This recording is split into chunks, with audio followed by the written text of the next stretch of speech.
Guys, ఇవాళ నేను అస్సలు ఎక్స్పెక్ట్ చేయని 2 సర్ప్రైజెస్ వచ్చాయి. పెద్ద సర్ప్రైజ్ ఏం కాదు, కానీ నాకైతే సర్ప్రైజింగ్ గా అనిపించింది, ఎందుకంటే ఎక్స్పెక్ట్ చేయలేదు కాబట్టి. నేను వచ్చేసి తండేల్ మూవీకి వచ్చేసాము. ఫస్ట్ డే ఫస్ట్ షోకి తేవటం కాదు, బిజీగా ఉన్నా కూడా నన్ను తెచ్చారు, అందుకనే చాలా హ్యాపీగా అనిపించింది. ఇంకా మూవీ అయితే చాలా అంటే చాలా బాగుంది. రియల్ స్టోరీ అంట, నిజంగా చాలా గ్రేట్ అనిపించింది. అదే ఎందుకు అనేది చూసిన వాళ్ళకే అర్థమవుతుంది అనమాట.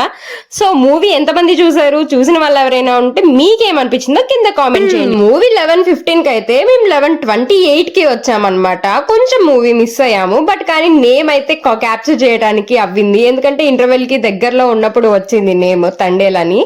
సో క్యాప్చర్ చేస్తాను. ఇంకా ఇంటర్వెల్ లో ఇదిగోండి ఇలా సమోసా ఇంకా ఏదో సాఫ్ట్ డ్రింక్ పల్పి ఆరెంజ్ అయితే తీసుకున్నాము. ఇంకా మంచిగా తింటూ చిట్ చాట్ చేస్తున్నాము చూసిన మూవీ గురించి, ఇంకా అలాగనమాట. సో ఎప్పుడు ఏంటి ఎలా తెచ్చావు అసలు ఎక్స్పెక్ట్ చేయలేదే అన్నట్లుగా అట్లా కొన్ని చిట్ చాట్స్ అయితే చిన్నగా జరుగుతున్నాయి అన్నమాట. మీరు మూవీకి వెళ్ళినప్పుడు పక్కన వాళ్ళని వీడియో తీయాలని అడగనవసరం లేదు, ఇంకా మీరు కూడా కష్టపడి తీసుకొని అవసరం లేదు. నాకు ఒక ఐడియా వచ్చింది. పక్కన హోల్డర్స్ ఉంటాయి కదా ఫుడ్ పెట్టుకునేది, అక్కడ పెట్టేసి చూస్తున్నారు కదా నేను అలానే వీడియో తీస్తున్నాను. సరే, నాకు ఇలాంటి ఐడియాస్ అప్పుడప్పుడు అలా వస్తూ ఉంటాయి అనమాట. అలా వచ్చినప్పుడు మీకు అలా వదులుతాను, యూజ్ చేసుకోండి. ఇంకా ఇలాంటి ఐడియాస్ మీకు కూడా వస్తే కింద కామెంట్ చేయండి. ఇది క్లైమాక్స్ సీన్ అనమాట. క్లైమాక్స్ సీన్ అయితే చాలా బాగుంది. ఇది రియల్ స్టోరీ గాయస్, ఇంతకంటే మనం ఎక్స్పెక్ట్ చేయలేము. సినిమా అయితే సూపర్ ఉంది, నాకైతే చాలా బాగా నచ్చింది. థియేటర్ లో చూస్తే ఇంకా సూపర్ గా ఉంటది, మనం ఇంట్లో చూసిన దానికంటే కూడా. సో అందుకనే వచ్చాము.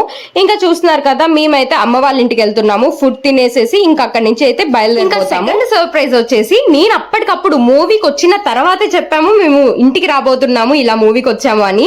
కానీ అప్పటికప్పుడు నా కోసం మా మమ్మీ ఇవన్నీ తీసుకొచ్చి బిర్యానీ చేసింది. దమ్ బిర్యానీ చాలా టేస్టీగా ఉంటుంది, నాకైతే బాగా నచ్చింది. ఒక్కసారి అమ్మమ్మ చేసింది, ఇంకంతే ఫ్యాన్ అయిపోయాను దానికి. నేను చెప్పాను లాస్ట్ టైం షార్ట్ లో కూడా దేంట్లోనో. ఇంకా మా మమ్మీ ఈసారి సండే రావాలి అని అనుకుంటుంది అనమాట బిర్యానీ చేసుకొని, బట్ కానీ మేమే వచ్చాం కదా చేసేసింది అనమాట.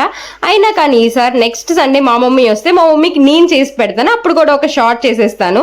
ఇంకా చూస్తున్నారు కదా, ఇలా మంచిగా బిర్యానీ అయితే ఎంజాయ్ చేస్తాము. మరి అది ఈ వ్లాగ్ మీకు నచ్చిందా? మరి నచ్చితే ఇంకెందుకు ఆలస్యం, లైక్ షేర్ అండ్ కామెంట్ చేసి సబ్స్క్రైబ్